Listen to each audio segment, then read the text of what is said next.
Hello, ladies and gentlemen. Welcome to What Do You Say Anime. I'm your host, Peter. On today's episode, we celebrate the 4-year anniversary of COVID, and we look forward to warmer weather and give our preview for the upcoming spring season. Normally, we only do new shows and not sequels, but because we have six season 3s next season, we will be sprinkling in some sequels at the end. If you're looking for a specific show we are talking about in the description below, feel free to use the timestamps to jump around. Join me today and recently promoted first mate, we have Miles. Miles, how's it going? And oh my god, what are your thoughts on the upcoming season? It's going great. You know, I'm like, not to tell on myself, but that second mate comment was like living rent free in my head. Yep. And then the next episode happened, and I was like, no one knew is here. I forgot. I said I was going to bring it up, and then I forgot.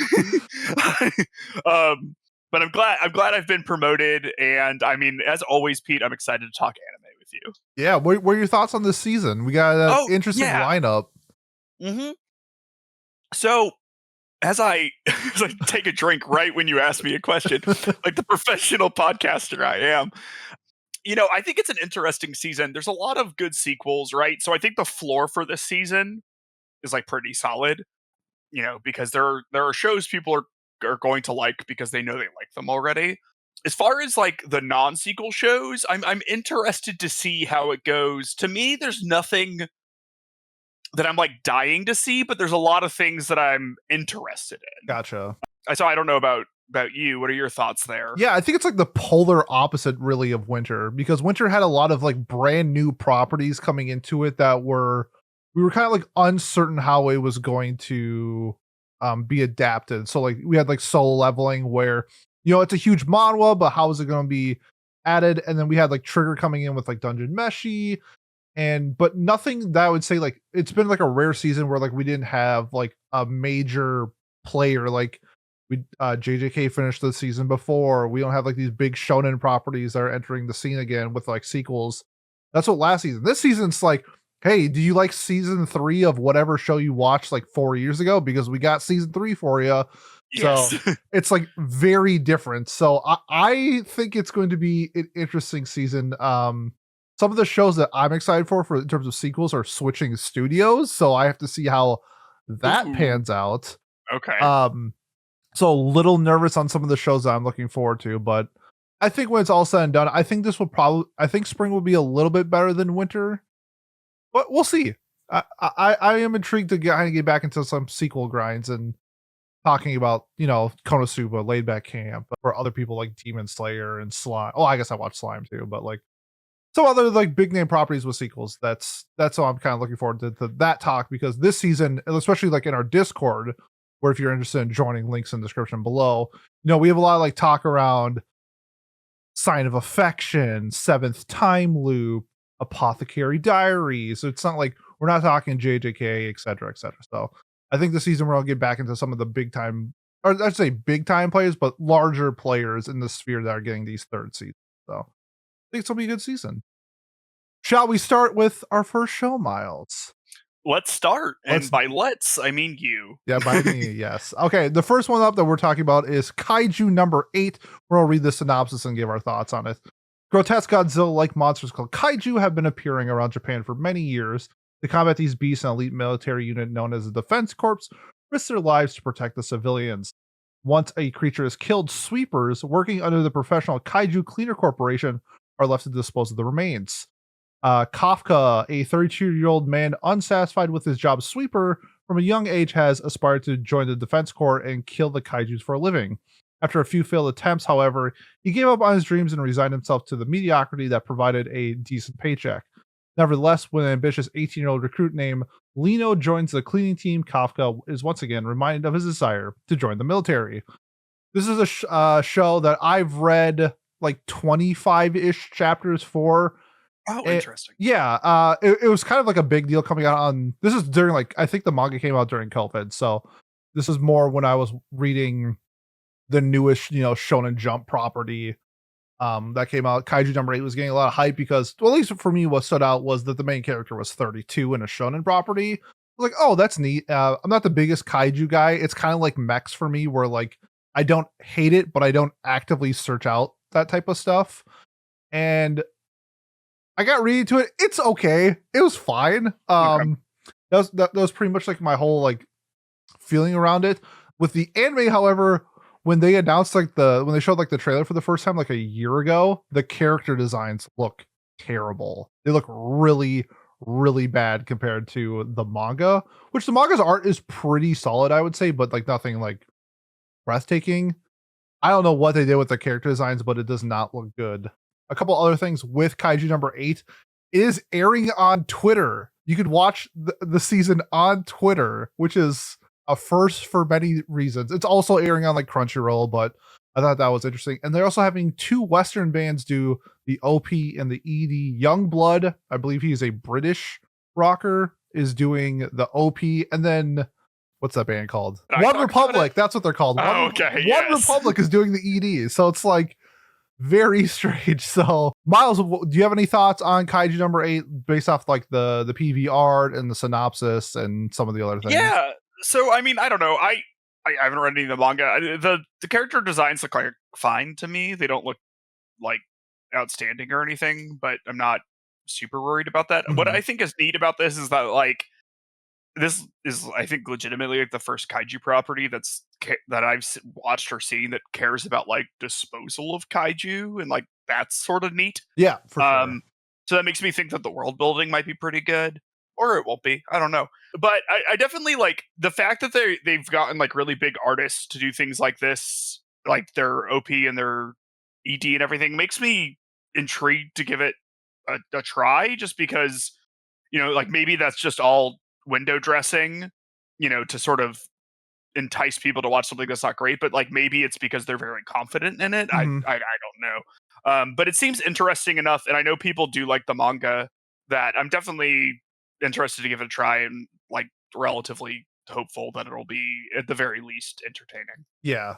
In terms of the manga, at least from like my sphere, I think a lot of people like it. Like this is nobody's like favorite ongoing manga like at all. I also forgot to mention, like, this isn't a spoiler, it's in the synopsis, where like he also becomes like a kaiju, where he can like sort of has like this alternative whatever, so he can fight kaijus essentially. I don't know if that changes anything. I don't know if I wanted like a Starship Troopers type of thing where they're all like ground units, like shooting kaijus, because there's a lot of characters that just like use guns in this. I don't know. I'm not like super high on this show like at all. I know this is like, in terms of popularity, I think it's the highest like bookmarked non-sequel for next season, which I don't know if that says anything, but for me, I'm pretty lukewarm. I'm intrigued to see, because it's production IG, they're a pretty solid studio. Well, and they'll be good for like kaiju things, right? Like, and guys transforming into those kaiju things. I hope the transformations are good. Yeah, that would be a huge part. But I mean, they did like Heavenly Delusion. Right? No. No? Okay. No, that was Wit and then Mappa. They probably had some like cross thing, but that was Wit seasons like 1 through 3 and then Mappa elsewhere. But I mean, like, they did Heavenly Delusion last year. They did Psycho-Pass. Oh, okay. They do good stuff then. I mean, those are both very well animated shows. Yeah, so like I think it'll be like animated well. I just think the art style, especially if you've read the manga, is going to turn people off. So I'm intrigued to see the reception of the first episode, especially on Twitter. I don't know how like the Twitter comments are going to be when the episode drops, because I don't know how the player is going to be, but I do think that's like an interesting like marketing strategy to put it out on Twitter for your first episode. Who knows? Maybe it'll be cool and do that going forward, but I don't know. Yeah, I mean, we'll find out. For me, I expect it's going to be Kaiju number 7 or so, but nice. Like, you know, yeah, but we'll see. I don't know. I genuinely, one of the things that I'm more excited about to watch next season, as far as like original shows go. This is an original, by the way. New debuting. Gotcha. Yeah. We'll see how it goes. Sure. We always do like a rating scale from like skipping it to this is a must watch. To me, this is like, I think for episode 1, if you're an anime fan, might be close to a must watch just because of like the Twitter stuff, and I'll be interested to see how that interaction goes. But I'm more on like the lukewarm side. If you're a fan, I feel like if you liked man, I don't know, maybe something like Gridman or something like that, where that dealt with like kaijus and like some like human drama within like the sphere. I don't know. I really don't know what I can compare kaiju to. Maybe Godzilla I guess, stuff. I don't guess. know. Well, I mean, yeah, but like, I mean, it says Godzilla. Like, I guess, like, just reading the synopsis, Attack on Titan would be my first comparison, right? You have the guy who becomes part kaiju, who's like the main character. You have like tall, giant monsters attacking the civilization, and like he's part of like an elite crew that attacks them and everything. Yeah. So yeah, like, and I don't think he's Hitler either. So that's like huge. Yeah. plus. So I mean, yeah, yeah, you know, yeah. Aaron had a few seasons where he wasn't Hitler. It's true. But you know, that's like my like early like season 1, season 2 Attack on Titan is the vibe I'm getting from like a plot standpoint. Like, obviously the setting and everything are like completely different, right? But yeah, like a general like skeleton outline sort of thing. That's sort of the vibe I got. Yeah, it's a lot less dark. The themes, I would say, are less darker than Attack on Titan, at least based off what I read. It did seem, yes, there was some like serious stuff dealing with like his age and kind of being, I wouldn't say like he's a loser, but like maybe he's like stuck in a rut where he's like, he's in a dead-end job. He wants something new with this. He's having that midlife crisis. Yeah, exactly. And you know, some people buy Corvettes and he becomes a kaiju. It's just, you know, that's just what you do in Japan sometimes. But yeah, I'm somewhere in the middle. I think this will be fine by when it's all said and done. I think your Kaiju number 7 joke will probably be used in our review, but okay, great. Yeah, I'm gonna steal that and say I made it up because I don't know if you'll be on that episode, but yeah, I'm somewhere in the middle. Yeah, I think that's fair. Okay, so next up we have Spice&Wolf Merchant Meets the Wise Wolf. I'm gonna read the entire synopsis from Mal here. It might take a while. New anime project for Okame to Koshinro.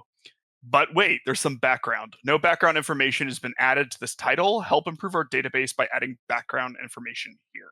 Okay, great so synopsis. This is yeah, this is like a redo of Spice&Wolf. So if you're not familiar with Spice&Wolf, right, you're going to be following a merchant, a traveling merchant, and a local wolf goddess who goes with him, and they do capitalism together. Yes. It's a much beloved show, and it's by Studio Passione, which I think is going to be pretty good for this. I think that the original was like kind of muted, and I'm excited to see someone a bit more colorful take onto this, because an issue I had with the original adaptation was that everything was kind of drab and flat, in my opinion, and like same looking, and I think Passione will fix that. Changes in this, I know that there was a lot of anime original like plot lines and stuff in the that adaptation that people like. Yeah, if you want to know our thoughts, we did an episode on both. We did. I was having a bad day that day. We all have bad days.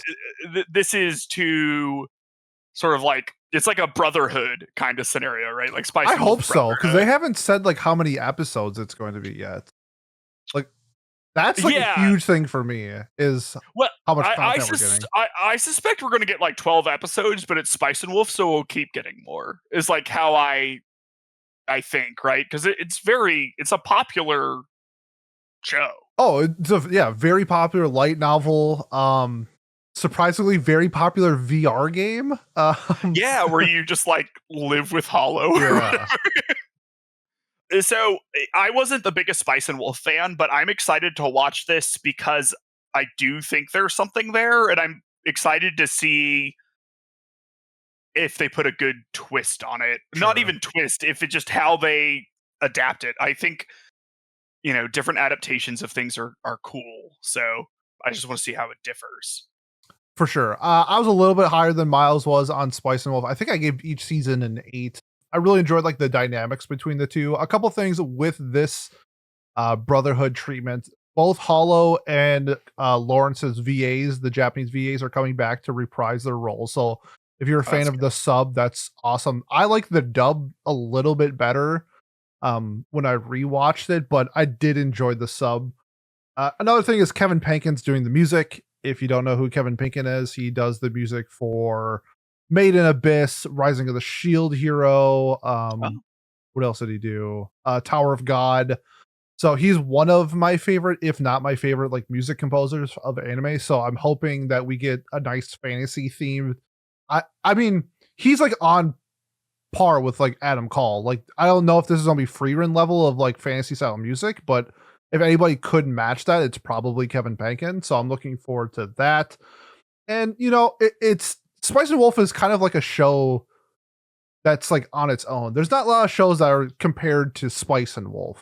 And that's kind of like what I like about Spice&Wolf. I like the trade, the espionage sometimes with these trade merchants and dealers that they mess around with, and sort of the backstabbing and blackmail that can go on behind the scenes. So that was one thing that I enjoyed about the OG ones. I'm hoping that we get to see something like that again in the remake, depending if what kind of content that they're going to cover. I think there's a lot of questions going into this that I would like answered before like my hype meter is gauged correctly, because like if we're getting 64 episodes, I'm going to be like glued to my TV every day that this airs. But if it's like 12, like I don't need to watch this like the Friday it comes out. I could watch this on Tuesday.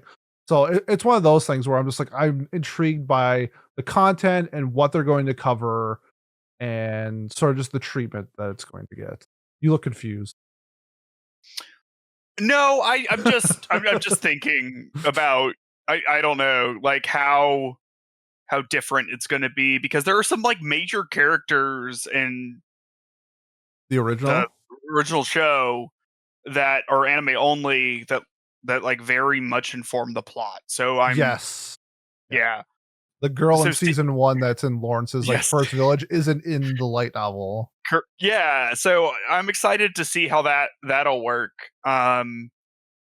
Or you know, I don't know. I guess I'm just like interested in it. So I was just sort of like working through my mind like what I know will probably change and everything, and then it just like really quickly sort of unravels. But like because of at least the first several episodes are, I feel like, going to be pretty different. Yeah, I'm trying I don't know. he meets Hollow in episode like the end of episode 1, I think. Yeah. Yeah. It'll be intrigued to see how they handle the plot. I agree. And then like I was thinking like I don't know how much content is left from the light novels, so like could we expect 64 total? I think quite a bit. Is it okay? Because like man, I don't know if this is a spoiler or not. Well, like, you know, like Hollow and Lawrence have a kid eventually. Like that's not even like in the first 2 seasons of the anime VR game. They have even, I don't even think they've even like kissed in the anime, the first 2 seasons of the anime. So like I think we got quite a bit of content to get through. How many I can see how many volumes of the light novel. Oh, is Spice&Wolf still going? Oh, it's still going. That's right. Yeah, I think it's one of those things where it's like they come out with like a volume like every 3 years or something like that, where it's just like they're on their time now. But I think it's technically still going, and there's the spin-off with their kid. Okay. There's some stuff that I don't remember. You'd have to go back and listen to our review where I know way more about Spice&Wolf during that time, but yeah. I mean, it's Hollow, it's Lawrence. I love their dynamic. To me, it's not a must watch, but I'm really looking forward to this one. I would say consider it if you're a fan of like I'm trying to think, because like Lawrence is kind of like a tsundere, but he's also like a grown-ass man. And Hollow's the tsundere. They're both fucking tsunderes. You can't just have 2 tsunderes. What is this? Lawrence is kind of a tsundere, because every time like Hollow wants to like make an advance, he's like, oh no, I don't know. They're both silly. I like their dynamic a lot. If you're like slow burn romance with some supply and demand esque storylines, check out Spice&Wolf. If you've been waiting for an anime written by Ayn Rand, check it. Good one. I like that. You got any other thoughts on Spice&Wolf before we move to the next one? Yeah, I the only reason I'm not going to call it a must watch is because it already exists, sort of. Oh, sure.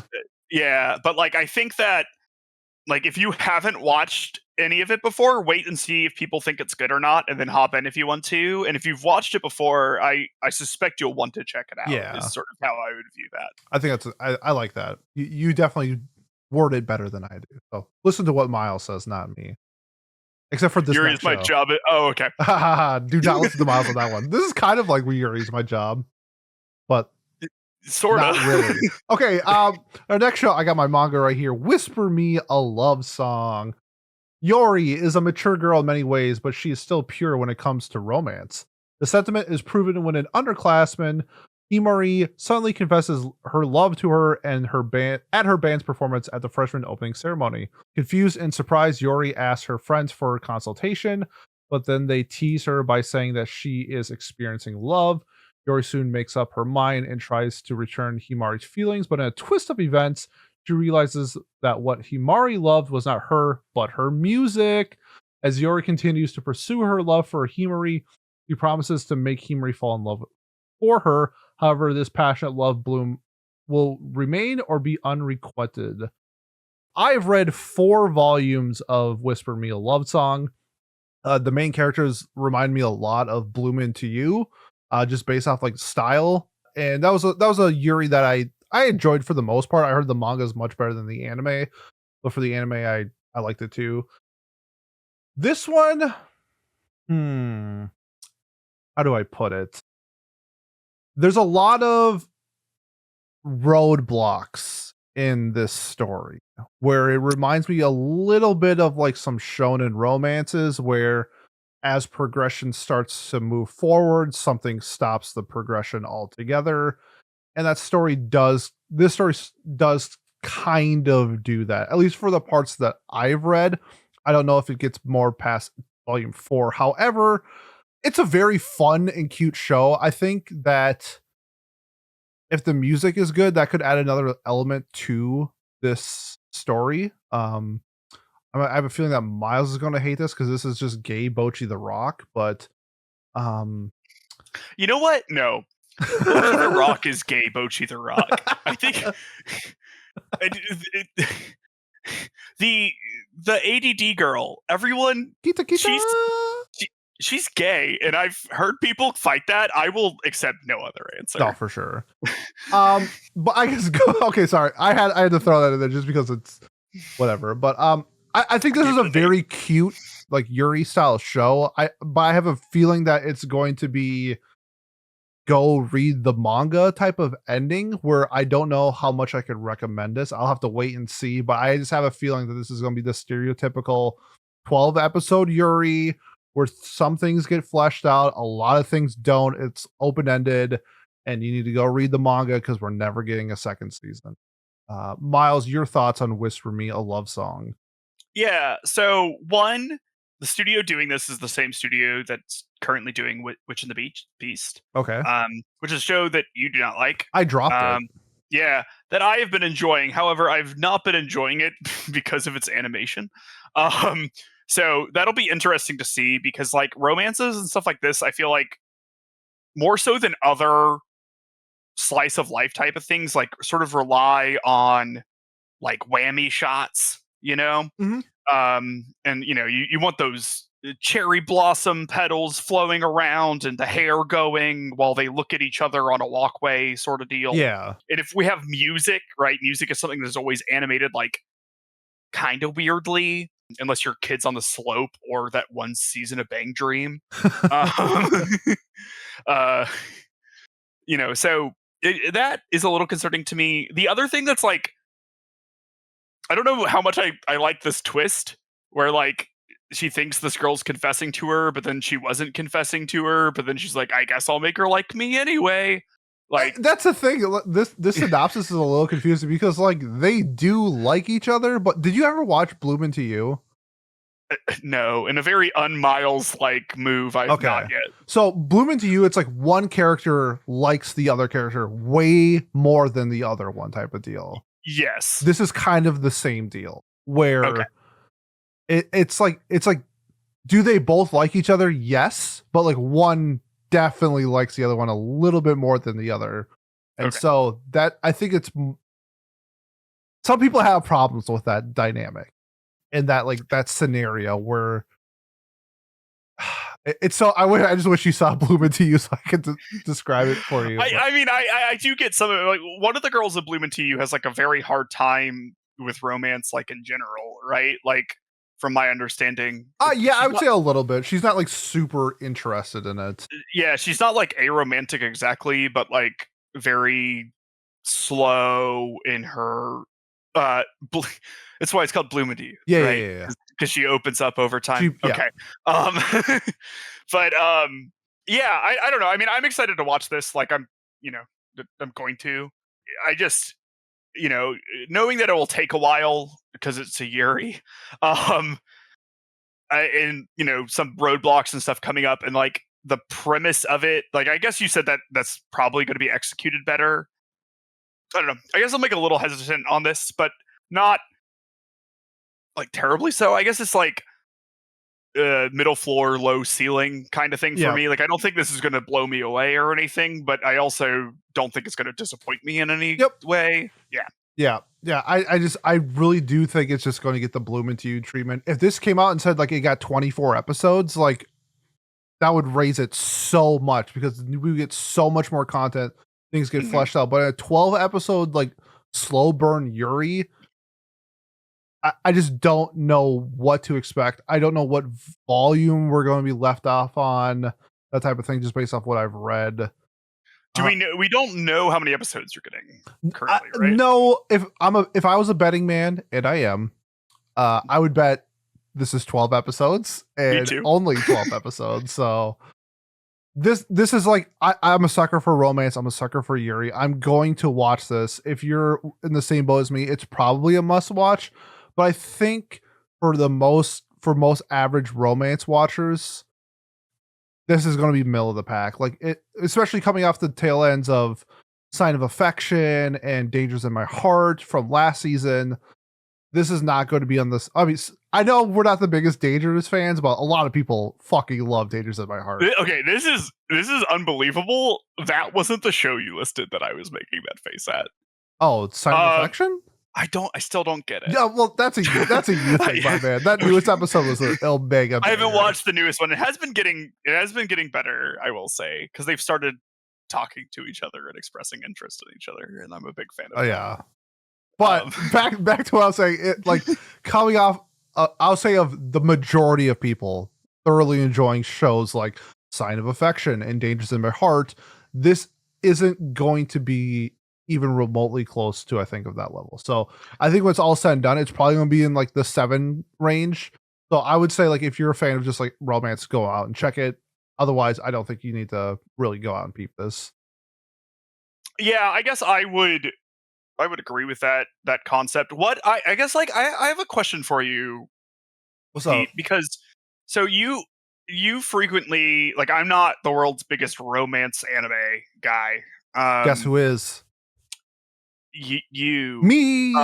So you frequently talk about like shonen anime. Yes. And how long, like in shonen compared to like shoujo, like couples take to like get together and stuff. Yes. But my exposure to shonen romances is like Horimiya and that's like the exception. Yeah. Well, like Dangers of My Heart, they get together relatively quickly. They're still not together. It's season 2.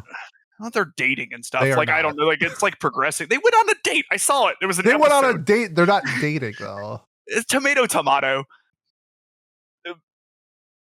I guess, like, what are ones that have like that over, like, because I don't think like the burn of Dangers of My Heart is like bad at this point. I don't think it has overextended its welcome as far as that concept that goes. Like, what would you say are the shows that do that, like take too long? Man, there's one that's coming out this year that we will be talking about. It's one of the best selling like shonen romances, like close. I don't know. I don't want to say ever, but it sold like 4 million copies and it came out in 2021, which is a lot. It's called Blue Box, which I have read like 100 something chapters of. You know what? Like Komi, right? Like Komi is one. That's a good one. But it's just one of those things where when I say shonen romance, it's progressing the plot to a point where this would be a really good time to establish them as a couple and like confirm it. And then like, hey, the transfer student comes in and they were actually childhood friends with the main character and now everything has changed. It's stuff like that I would say happens more in like shonen properties than say shoujo properties. That happens in shoujo properties. I'm not gonna say it doesn't, but from my experience of reading shonen romances, that's like a huge trope where it's just like childhood friend, the third party is like really cemented into it, or like a traumatic event happens where it's like, oh, my dad got into a car accident and now, or whatever, or nationals is coming up and I can't have a boyfriend for some reason. It's stuff like that where I feel like it's unnecessary roadblocks where I think this is more on like the manga side, where like things like Blue Box is like so popular, and like what makes it popular is the chase. So they prolong the chase because they can, and it's easy to do. It's been done so many times. I think people are like accustomed to it. And then once things are like settled, the steam sort of wears off. I think we also saw that with something like Kaguya a little bit, where once they were in this is manga only. When they were an established couple in the manga, the steam kind of fell off a little bit in terms of like popularity because that chase was gone. And I think a lot of people prefer the chase than the actual like cementing of the relationship, and it just happens in those properties. Guilty. Yep. But like it sucks for like Kaguya, where like the chase is like so funny and like there's so many different elements to it. When it's a show like I'm just using Blue Box, and I just because it's in my head, you'll it's my biggest critique with it, because I think the story itself is actually really well if they just remove those roadblocks. And so back to Whisper Me a Love Song, same shit. Okay. Do you have any final thoughts before we move to the next one? Yeah. I don't necessarily think I would consider this like a must watch. I think it's, if you're okay with the things that you've described, then go ahead and watch it. It seems good. I'll be watching it. Like, I'm excited to watch it, but I know that those are some things that annoy people, right? Like when you have 12 episodes, 24 episodes, then there's no real relationship progression, really. I have this right behind me. So Whisper Me a Love Song is like a Yuri about music. There's another Yuri about music. It's called How Do We Relationship, where I thoroughly enjoyed that dynamic a lot more. It also helps that they're in college. But oh, my Nadeshiko figure fell. No. Oh, you just knocked her over. I need her. I need her when we talk. Yeah, you need her. But I think we do have stories out there that have what I'm looking for. So I think it's just personal preference. So I'll just say this also, for if you like Whisper Me a Love Song, read How Do We Relationship. I hope it gets an anime one day. I doubt it. You never know though. But these Yuris are popping up a little bit more. So do you know which magazine it's serialized in? Which one? Whisper? No, the one that you want to get an anime. Oh, How Do We Relationship? Yeah. It is in Manga 1. Okay, yeah. Because there's been a lot of like comic Yuri Hime adaptations lately, right? So we got like Yuri Is My Job. We've got in Whisper Me a Love Song. We've got in I'm in Love with the Villainess.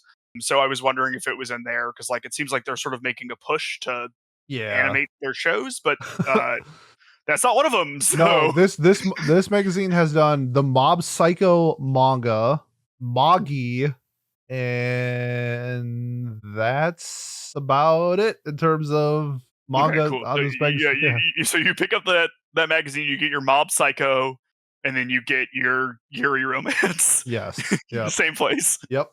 Exactly. Okay, so I'm up next, and I'll be talking about Go-Go Loser Ranger. Can't believe they called it this. I think that's a great name. Do you know what the other title was supposed to be called? Ranger Reject, right? Yeah. You like Go-Go Loser Ranger better? Well, I was a huge Power Rangers fan when I was a kid, so like the Go-Go Power Rangers. Like I think that's like that's sure why they did it. Like, oh yeah, and it worked on me. I was like, nostalgia. Let's go. 13 years ago, the Nefarious Monster Army. That's the name too. Nefarious is all capitalized. They're literally the Nefarious Monster Army. Invaded Earth, but humanity's great protectors, the Dragon Keepers, defeated them in a single year. Every Sunday since, the monsters have been forced to act out humiliating defeat after defeat in front of the unsuspecting public. Determined to change this, a single monster, D, infiltrated the Ranger Force. With the help of the mysterious Ranger, Yumiko Suzukuri D managed to seize one of the divine artifacts, the only weapon capable of permanently killing the monster's immortal bodies. However, D's subsequent encounter with the Dragon Keepers led to his unfortunate end, so who will stop them now? So, I picked this because I liked the name to talk about, and I've heard people talk about the manga before in what I believe is relatively positive light, but I don't know a lot about this. Pete, what do you know? It has a very interesting synopsis compared to the manga synopsis. I can just give my thoughts on based off what I've heard through the grapevine. Shout out to my boy Yato. This is his favorite ongoing manga. The premise from what I heard is more of like you have this Super Sentai collection of Power Rangers. And essentially they're getting paid like a living wage or whatever. It's like the boys or whatever. Like they're the top 5 heroes and they're getting paid and they're loved because they're keeping evil away from like the civilians. But like the thing is the evil doesn't exist anymore. They like defeated everybody. And so like the bad guys are like actors essentially. But they are from like the evil planet or whatever, but like they're essentially like captive and they have to like act out things so the Super Sentais can come and like beat them up. But then like the main character is sort of like sick of this shit and he sort of like I think throughout his means or whatever figures out a way to sort of go against the Super Sentai and kind of like rise above it.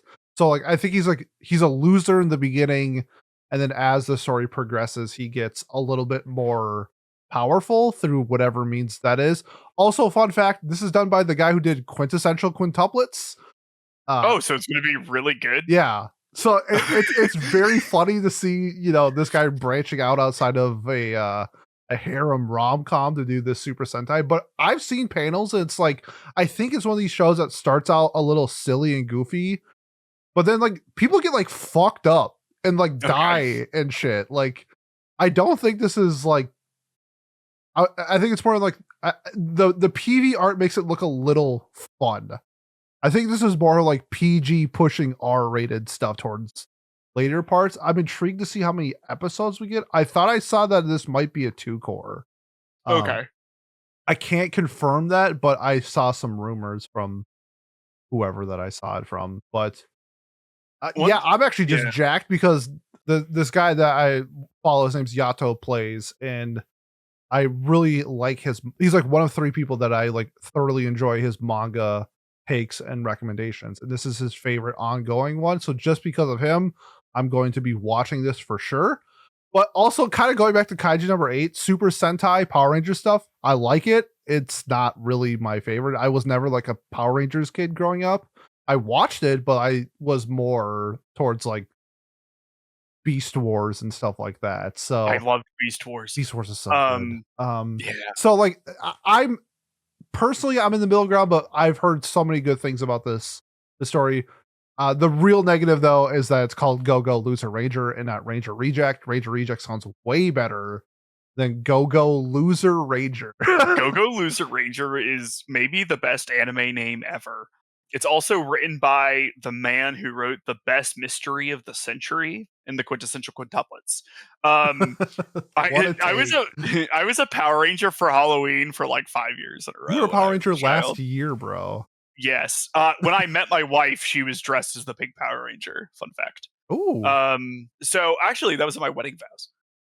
What I like about this is like the Rangers are like antagonists, right? And their outfits are like relatively sinister compared to what I normally see in like Super Sentai sort of things, and I like that. They're not like the Kill la Kill student council people a little bit. Yeah.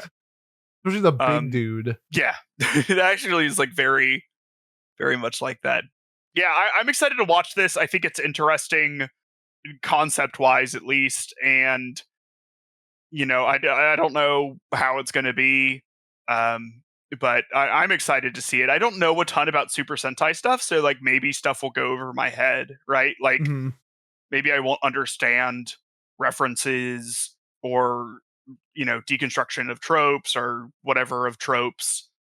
But no, I'm still excited to watch it. I mean, the only other Super Sentai thing that I've watched is Love After World Domination, which I love. Yeah, that's great. I'm excited.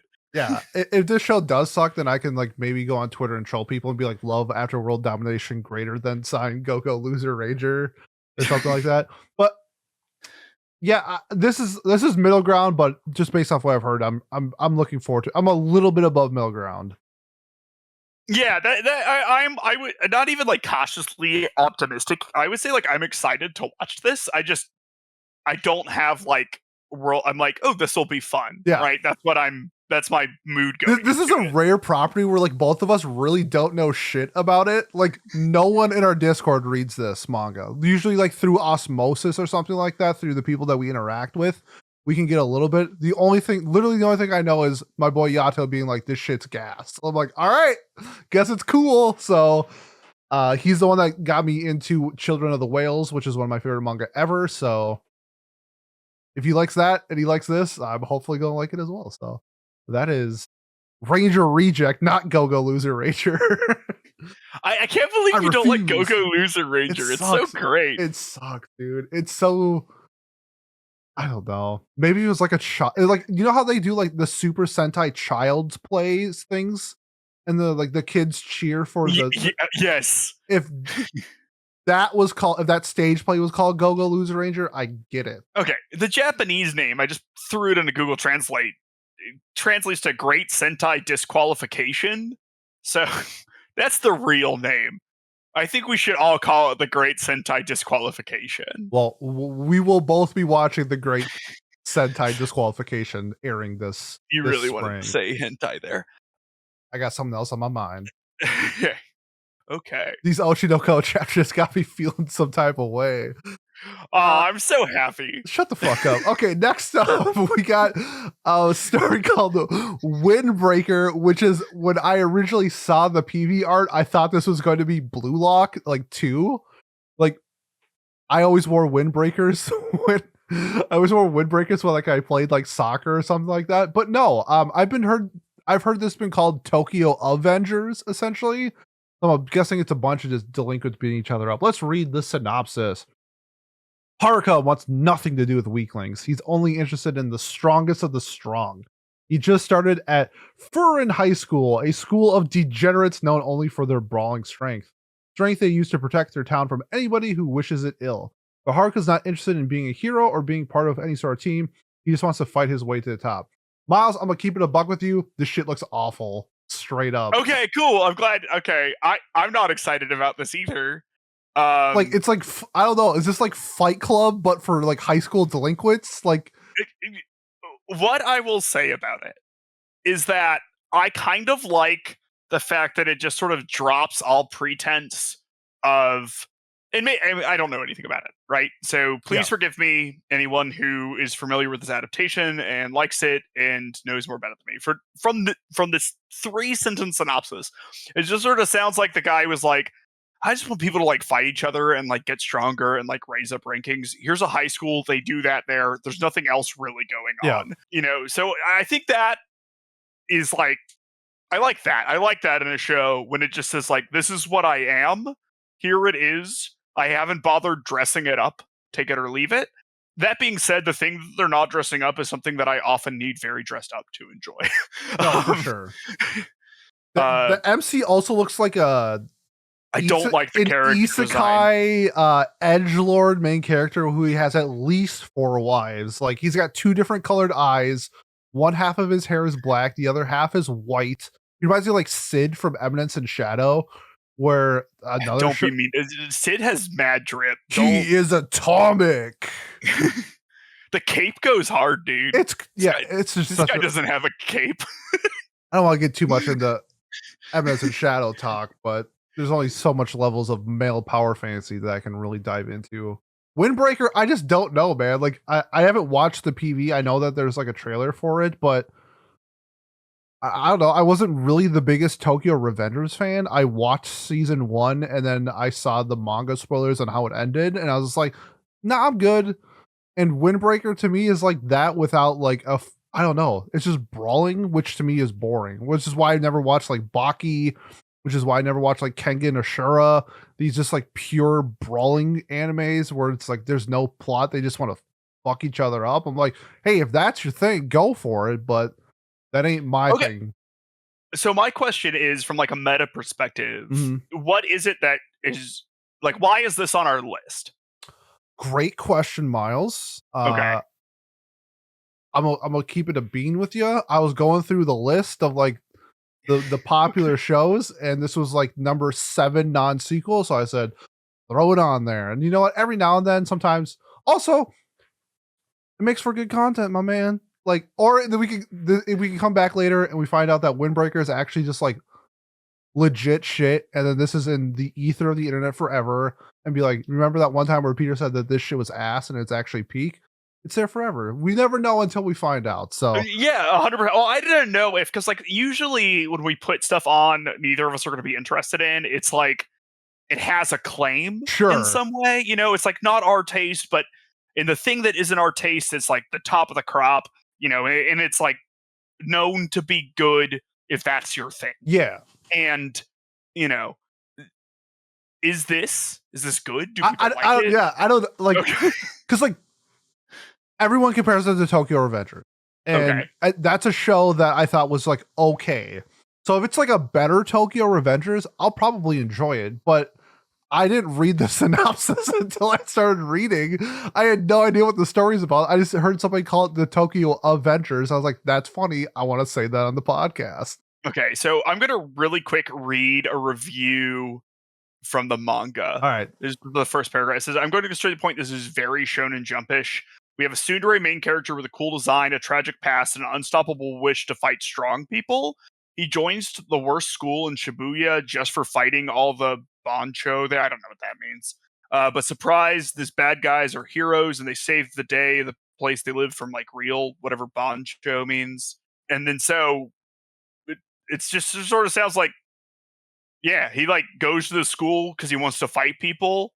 And then he gets really good at fighting people. And then he helps save the day by fighting people. Okay. If it's like the Body Improvement Club from Mob, where like these big jack dudes are actually just like fantastic people and awesome bros, and they get together and they have like a great friendship, fuck it, Windbreaker might be in. But I don't know. The premise just seems so silly. They just want to fight, but I guess they're the good guys. I don't know, man. I guess we'll wait and see. You know what? Maybe this is a must watch just so I can find out. Like, I don't know. Okay. I'm not watching this. Oh, okay, I'll let you know. Okay, thanks. Like I will watch it if enough people tell me it's good. Like I don't mind people get stronger worlds, right? Like I'm very much enjoying solo leveling right now. Mm-hmm. But I don't know. This is just like I think the whole like I've never really understood the delinquent sort of thing. Like I think that's like a little Japanese culture-y, like, and then also I went to Catholic school. Yeah, it's like out of our age group, because like in like the 80s, like we had like greasers and stuff like in our that was like that, and like, you know, like Grease and stuff, where like we have like these cool delinquents, but that kind of phased out of our society, I feel like, and now all kids do is vape and play Fortnite. This is like, I wonder if that's still like ingrained in like Japanese society, where like it's still kind of cool. I did see like a delinquent when I was in Japan. I was like, oh, that's kind of cool. He had like a big ass motorcycle and he looked 17. I was like, oh, this is lit. So I don't know, man. I don't know. Yeah, I don't know. I mean, if you tell me it's good, I'll think about it. You won't watch it. Shut up. No, 0%. Well, hey, look, I'll watch it for you. Thanks, man. I appreciate that. You won't think it's good, by the way. I think the ceiling for this is a 7. Okay, yeah, that's not going to convince me. Nah. Let's move on to the next show. Okay, this is a Bartender, Glass of God. Hidden in the backstreets of the Ginza district is Eden Hall, a lone bar operated by Ryo Sasakura, the prodigy bartender who is said to mix the most incredible cocktails anyone has ever tasted. However, not just anyone can find Eden Hall. Rather, it is Eden Hall that must find you. Ooh. Customers of varying backgrounds, each plagued with their own troubles, wander into this bar. Nevertheless, Rio always knows the ideal cocktail to console and guide each distraught soul. Really quick, Pete, what does this give you like vibes of? Death Parade. Yep. So this sort of seems to me like a more mature Death Parade, right? Like a less nihilistic Death Parade. I don't know. I don't think it has like that aspect to it, but it does kind of have that vibe of like I don't think these people are dead. No, for sure. Yeah, but just like in the way that they're going to come into this establishment that's a bar, and then they'll work through their problems in 1 to 2 episodes. Yep. with some drama along the way. I don't know. To me, I think it's pretty interesting. I like that it's an adult cast, right? We're old. Forever young, So though. yeah, so that's nice. And bartending in anime is like always been kind of cool. Like I like that a lot. I think it leads to a lot of cool animation shots and everything. Like So hopefully Hinamatsuri you get was, some of oh, that. that's a little different, but that was super fun. Well, I mean that's like the funniest thing that's ever happened to the show. Um, It's really good. best part of Hinamatsuri easily. You dude. Anzu couldn't gang in the house. Oh, I have my. oh. Shout out to my Hinamatsuri gals. Woo! There's for you. So you can see it. Yeah, so I don't know. I'm excited to watch this because I think as long as this is done well and the individual stories that these characters do go through, and you have like a relatively charismatic, like this main guy is charismatic, I'm excited to watch this. Yeah, me too. So for the manga, the anime doesn't have the Iashiki genre on there, but the manga does. So I do hope, kind of just like with like with food or whatever, like the gourmet theme. To me, that's like relaxing. The vibes are fun. And if you can keep that level of what I look for in like slice of life food anime, I think it'd be an interesting twist on it with, adding alcohol to the mix, because alcohol is fun. Like, so if you drink it responsibly, you can have a really good time. And also some of your problems can be solved with alcohol. So it'll be intriguing to see how the Miles gave me the look. That was a joke. But yeah, I am looking forward to it. Let me get your thoughts on this. Do you want this show to be a full episode, or do you think this would work better in like a short, like 12-minute episodes? I could see it working either way. I think that depending on how in depth they want these issues to be and how many flashbacks and everything they do, like I don't know exactly how this works. That's right? a good point. But if you do the thing like Death Parade, where you're making the drink or whatever, and then like the person's talking, and then it flashes back, and then you can do some like dramatic irony or something where you have two people and you realize there's a misunderstanding, and or you could just have them talking, and then I think like a short would be good there too. Agreed. It just 100% agreed. Yep, I could not agree more. I think I'm intrigued to see how they handle that. The manga reviews are pretty solid. I watched the PV. It looks fun. I'm a big fan of like cocktails in general. I know a lot of people like making food that they see in anime. I think this would be really fun to make some cocktails that we see in anime. Even though, like, I mean, we could probably just watch YouTube videos and do it, but something about it being made in anime could be. Yeah, you can do that with the food too, right? It's something about like seeing it in a show. Yeah, exactly. That like sparks my interest. So yeah, adult cast is a huge thing for me. They have 9 cast members listed on Mal, so maybe we'll have like various ranges from like regulars to first time customers type of thing, and that can play like a fun dynamic as well. Yeah, I'm really looking for this. For me, this is like, I mean, anything with adult cast for sure is a must watch.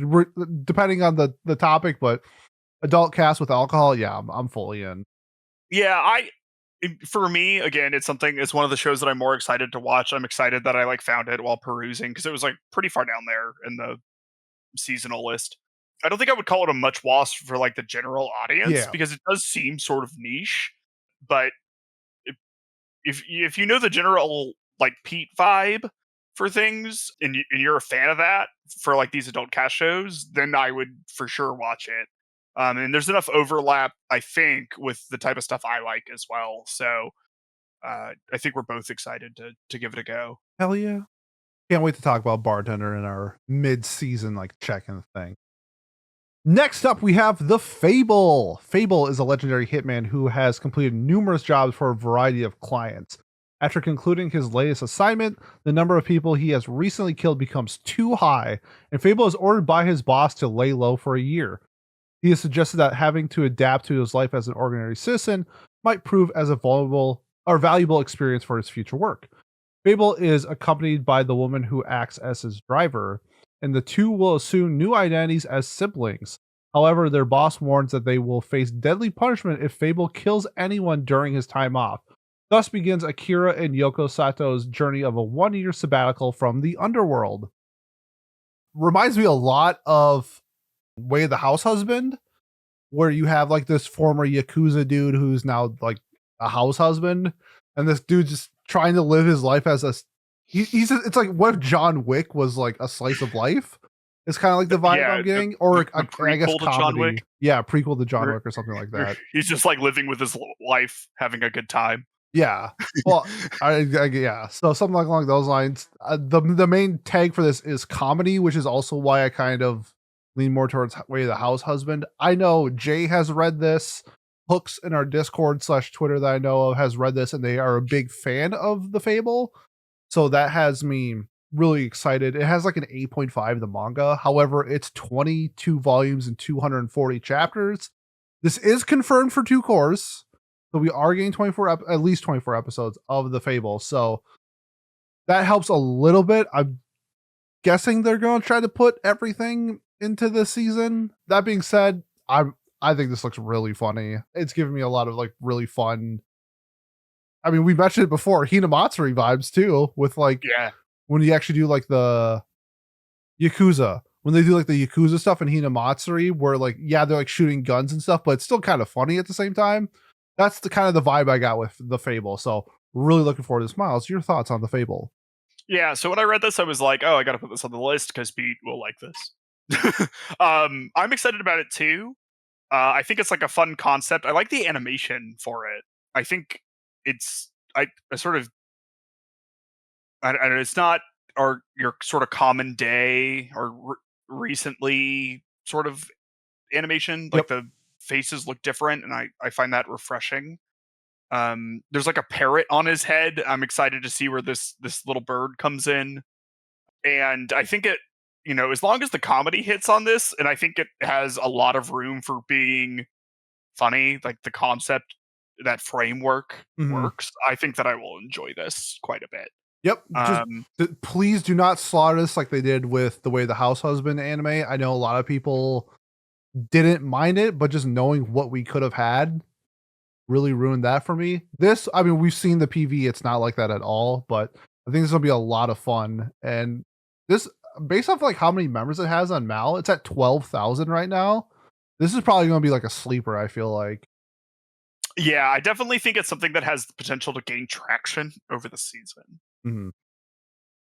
But this is definitely one of the shows that I'm more excited about watching this season, because I think if it's funny, it's good. And also what I like about it is it feels very low commitment to me, where if I watch 1 or 2 episodes and I am not feeling it, I don't think there's any societal pressure to keep watching. For sure. I could just stop. Yep. And I like that. I'm always a fan of that sort of thing. Yes. Yep.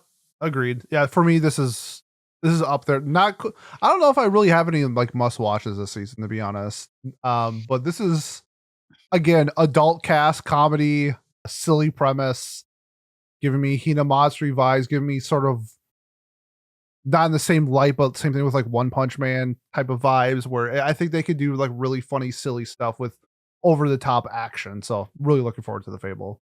You could do like right. He's not allowed to kill anyone, so there can be interesting sort of like pacifist run things where he can't kill someone, but he's like in a situation where normally you like someone's tried to kill him and he's like can't kill the other person. Yeah, exactly. So I think there's a lot of cool things with that, where if they like really stick to the premise in like an almost absurdist kind of way, it will be fun. Yep.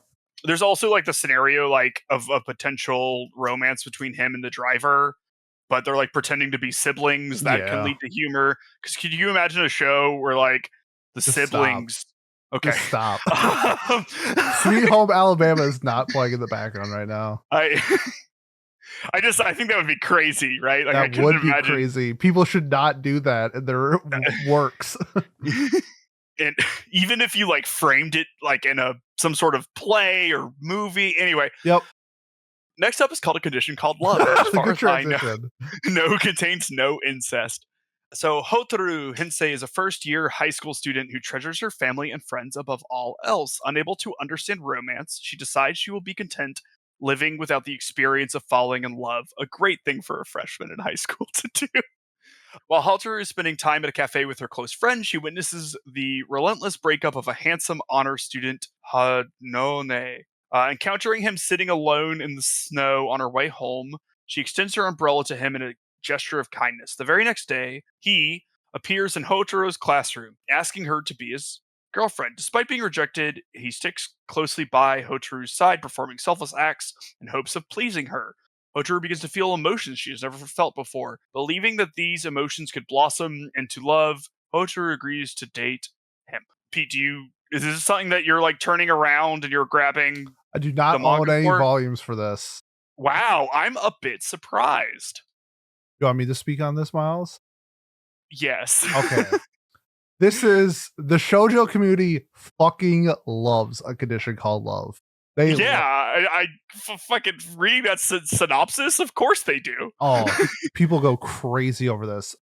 I'm intrigued because I haven't. This was like on my like plan to read list, and then it got announced for the anime. So it's like, okay, we're waiting. Yep, I picked up some other shoujos to read.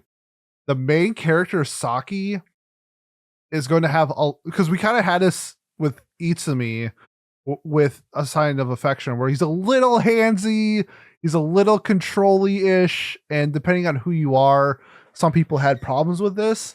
The main character, Saki, is a very problematic character in the community. A lot of people either absolutely adore him or think he is like way too much. Oh, I'm gonna hate him, aren't I? You'll probably think he's the best character. Oh, wait. Okay, what is he evil? Like probably. Okay. I think it's because of like the main girl Hotaru sort of like figuring out how she feels, and him being a little bit too extra rubs people the wrong way. This is all speculation from what I've heard through the grapevine. I have not touched it, but I do know like it gets a lot better. And once you get through like the first couple volumes, people just like absolutely fall in love with this story. So I think we might have some rough edges to start with. I'm really intrigued to see how it plays out, since I know almost nothing about this. And we don't know how many episodes we're getting. Oh, well, it's a shoujo, so it's probably getting 12 episodes in one season. So okay. let's keep it 100. It's probably not getting much content. Well, I guess I'm interested. I like the way this looks. It's like very pretty. I do like, something where like someone's exploring their emotions like that could be interesting. Yeah, I mean, it reminds me of Whisper Me a Love Song too. It kind of has the same vibes with them discovering each other, just in a different setting, I guess. Yeah, but we don't know how long it takes for them to like. It sounds like they get together relatively quickly, Pretty based quick, on yes. Yep. Yeah.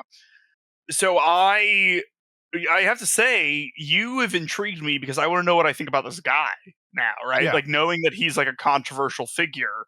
Because looking at the PV and everything, he just looks like a dude. He does look like a dude. I wish I asked Cosette a little bit before we record this, because I know she's reading it right now, and I've seen some of her tweets. And along with like people like Colleen and stuff, that they are big advocates for this story, that there's a lot of conversation around Saki. I'll just put it that way. Whether it's good, whether it's bad, I don't know. We'll find out. Okay, we'll find out. He seems to be in the conversation for every conversation. Okay, so he would you say he's the centerpiece then of the show? I don't. Well, you don't know. Yeah, I don't know. Okay. Yeah, I'm pretty sure the girl is like the lens is through her eyes, but I think Saki maybe steals some of it when maybe he's not supposed to. I don't know. I'm intrigued. I'm so used to you knowing everything. Yeah, I know. You're me like, too. yeah, this is, we have like 30 new adaptations. I've seen 27 and I've read 27 of them already. Yeah, like, I wrote my thesis on this one. Yeah. Yeah, like, oh, we have this original coming out, but when I was in Japan last month, I actually went to the studio and they showed me the plot of it. Yeah. So I'm a big fan of this original that's coming out in a month. That's like Pete stuff. Hey, sometimes I only know what I know. I'm excited about this. I like the character designs. I think it looks pretty. And I'm excited if there's going to be discourse about it, right? Like if people are going to be fighting online about this character, I'm there for that. I'm always there for that. Yeah. I think there'll be sign of affection for next season for our Discord. Okay. Are we fighting about Sign of Affection? I mean, we're a fuck Oshi Discord, so Yeah, that's what I mean. Every Saturday we're throwing up our gang signs, letting people know that Oshi is not allowed in this Discord. Are there pro Oshi Discords? Yeah, there's pro Oshi people. That's insane. That's a crazy thing to do. I agree. But I don't know. We'll find out. I think I sold myself a little bit more on wanting to watch this show a little bit more. I think this might be, shoujo romances are up there with some of my favorite things. So this is probably going to be the first show I watch on whatever day it airs. April 4th, whatever day that is. I will be there. That is a Thursday.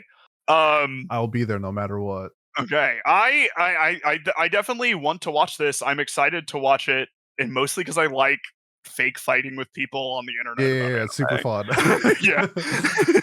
All right, that is A Condition Called Love, our last non-sequel that we're going to be talking about. I'm doing the English title because there's no way I'm going to pronounce the Japanese title.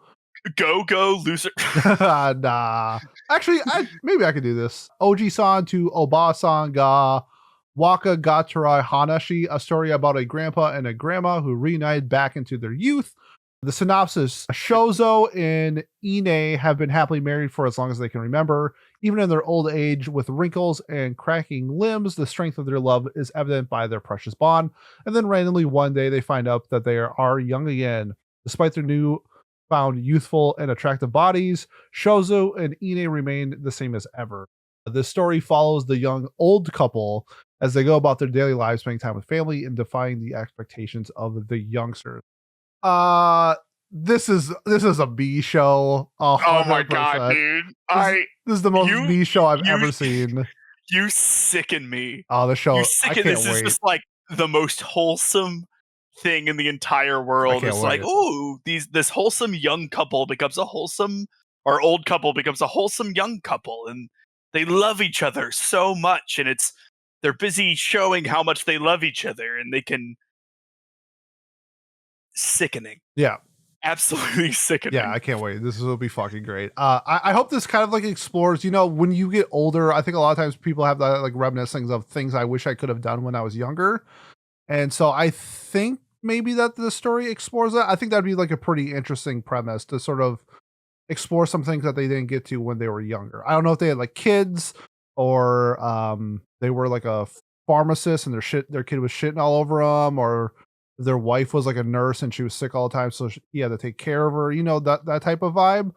Like, I don't know. It would be interesting to see how that plays out. Miles, do you have any thoughts or any remarks to my statement that I just made? I can't watch this, man. I don't care if the nurse, like, none of that. It's going to be too wholesome for me, which sounds crazy. It does.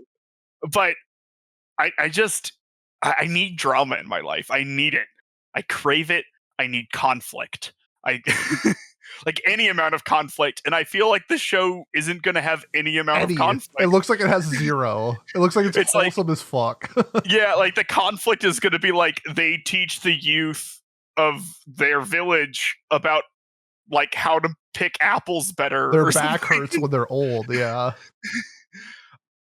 So I don't know. I guess if no, I'm not going to watch it. There's just no chance I'm going to watch it. I can't do things. Same thing with like Fluffy Paradise for me, right? It's just the small. If you kept watching, it is a political drama. I'm sure it is, and I got that vibe from it. It sounded like it, but then it's just too much small child being happy petting animals for me, and I need like small child can no longer pet animals and is heartbroken. Okay, but how often do we get gilfs? Like, we need more gilfs in our. Oh, holy shit! What? Oh, now I'm the bad guy. Okay, buddy. What? Ping pong exists. Oh, how dare she is a babe. Woo! I'm talking about grandpas as well, not just grandmas. But yeah, this is a Pete coded. They both start with G's. Yeah. Yeah, they do. Can't wait. Cannot wait. April 7th, whatever day that is, I will be there front and center. That is a Sunday. All right, Sunday I will be there front and center. Yeah, do you like? So you were talking about how because from my understanding about this, like I don't even think there's going to be that like nursing back to health and now they don't have to angle that you were talking about. Like I don't think that's going to exist. I don't know. I don't care. Okay. I want to see two people who love each other have fun with each other. You Is that too much to ask?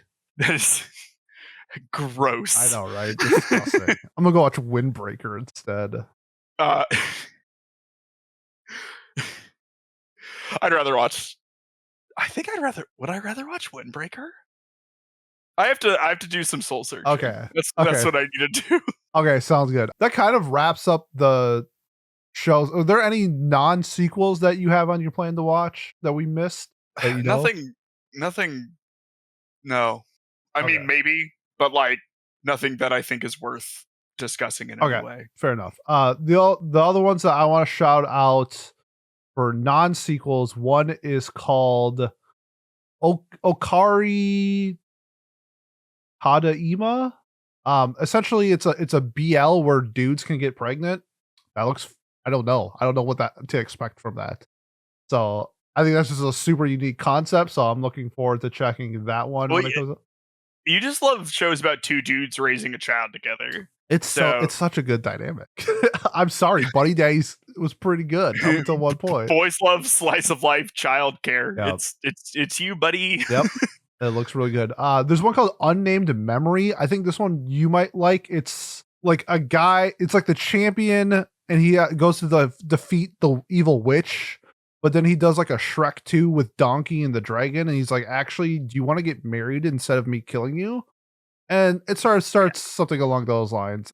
It looks, I like witches and romance and stuff like that. So yeah, me too.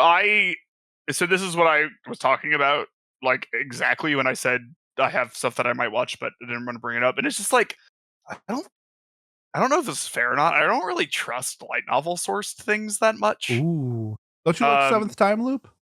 I do, and it's from a thing, but like it's from a thing that has words. Yeah, it's from a light novel. I guess like to me, okay, this will be something. I don't trust light novels with male main characters. Okay, there we go. We got like this isn't an isekai, but it looks like one, and this is isekai's fault. This is what it is. Yep. Anything that's even remotely like fantasy trapping light novel, I think I just get nervous around because isekai exists. Sure. A thing to note is I don't think we're getting like a lot of new isekai or anything this season, and that's yeah, we're getting some sequels, but about new ones, I don't think so. Really, I'm sure we do. I just didn't see it or care.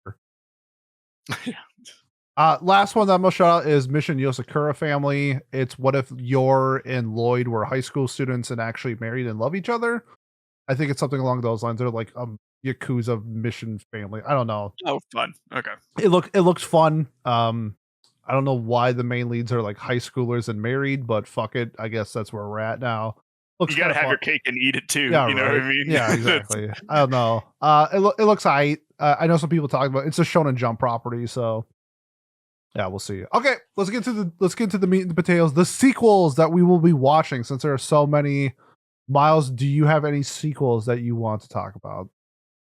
Yeah, so I mean, the main one for me is going to be Konosuba season 3. Gang, baby. So here, okay. So I guess like my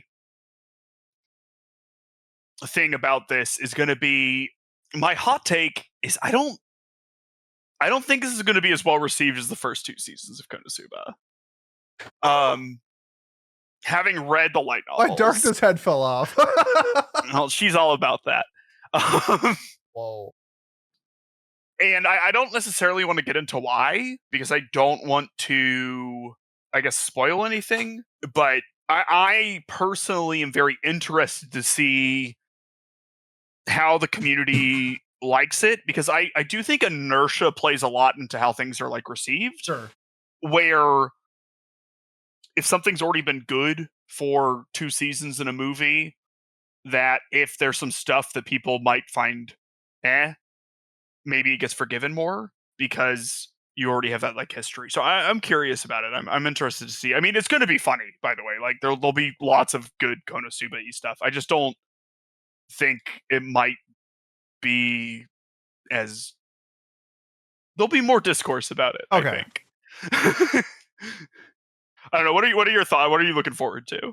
Well, Konosuba for sure. My only issue, it's like, this is the third studio to do Konosuba. We went from Dean to JC staff, now to Drive.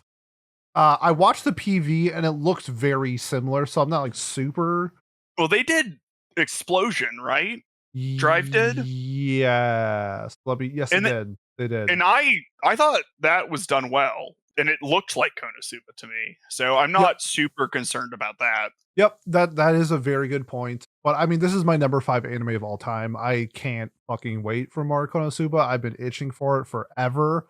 One of the few shows where I've considered picking up like the light novel because I love Konosuba so much, but then I forgot that I don't know how to read, so I had to immediately shut that down. So You get the audiobook, dude. Oh, is there an audiobook for Konosuba? So there are for some light novels, right? And so like if you have Spotify Premium, you get X amount of audiobook hours like a month free, and it's relatively short for the type of like Western audiobooks I listen to, but for light novels, you can like bang 2 out a month and it's pretty good. Gotcha. Yeah. So super jacked for Konosuba, but also can't forget there's my girl Nadeshko. Laid Back Camp season 3. And really quick to answer your question, yes, you can get Konosuba audiobooks. Oh, sick. That's actually kind of cool in case we don't get more content. And like the whole staff is coming, the whole like voice actors are coming back. So, June is one of my favorite VAs for Kazuma. Ri Takahashi for Megumin is just, incredible. So can't wait for that. But Laid Back Camp, my go-to comfort anime. I've rewatched it like 5 times. I can't wait. However, they changed studios and it looks a little shiny. It looks a little different. So I'm worried a little bit about the animation, but I hope like the background art's like crazy good. The music's crazy good because like that's like what makes Laid Back Camp so well done. The VAs are coming back. Can't wait for that. I will be watching the next part of Jobless Reincarnation. I thought the last part that they had sucked ass. I thought part 1 of season 2 was pretty bad, even for my standards. And it wasn't just Rudy this time. But we'll see now that Rudy and Sylphie are like a couple and they're fucking. Probably will lead to more fucking and other shit. I don't know. We'll see. I don't know. Jobless is weird sometimes. Slime's coming back for a 3rd season. I hated how season 2 ended. I thought it was terrible. I love Slime, so I think they can easily bounce back from a pretty bad ending of season 2. Not much to say. I'm not like, I know there's some people that are like diehard Slime people. I'm like, I think it's like a high 7. I think it's pretty solid. Like the world building is like elite, and then outside of that, it's like fine. So, I dropped Slime after 2 episodes. Yeah, I mean it's fine. Yeah. So wait, so Laid Back Camp switched to 8-bit, right? 8-bit's doing it? Yes. This is the thing I want to bring up. 8-bit is doing a lot. They're doing Slime, Laid Back Camp, and the Irregular Magic High School season 3 all this season. I'm guessing one of those has been done for a while. Okay. That's a lot. Yeah, that is a ton. Yeah, I think actually, I feel like one of those shows are already completed, like fully completed. Okay, I would hope for the animators. Because I'm almost certain 8-bit is not a studio that is, it's not like MAPPA that has 4 animation teams. I could be wrong, but I'm pretty sure that they don't have 4 animation teams. And that's, I mean, I guess like that would be like my concern, because even though someone would think like, for like Laid Back Camp, right? You're like, oh, the animation doesn't really matter, but like it actually does, because so much of that is like panoramic and like atmospheric shots. Yep. So you don't need like Sakuga like out the ass or anything, but you need well animated, well framed like shots, right? Yep, like 100%. That's very important. And then Slime needs the action, right? You need good action sequences for those. And I have no idea what Irregular Magic High School is. They need less sister fucking. You know what else could use less sister fucking? Tell me. No, don't tell me. And then the last show I want to shout out is Sound Euphonium. I love Sound Euphonium. I still need to watch the movie before I watch season 3. Oh, there's a movie. Okay, thank you. Yeah, there's a movie before they go to whatever, like nationals or whatever it is.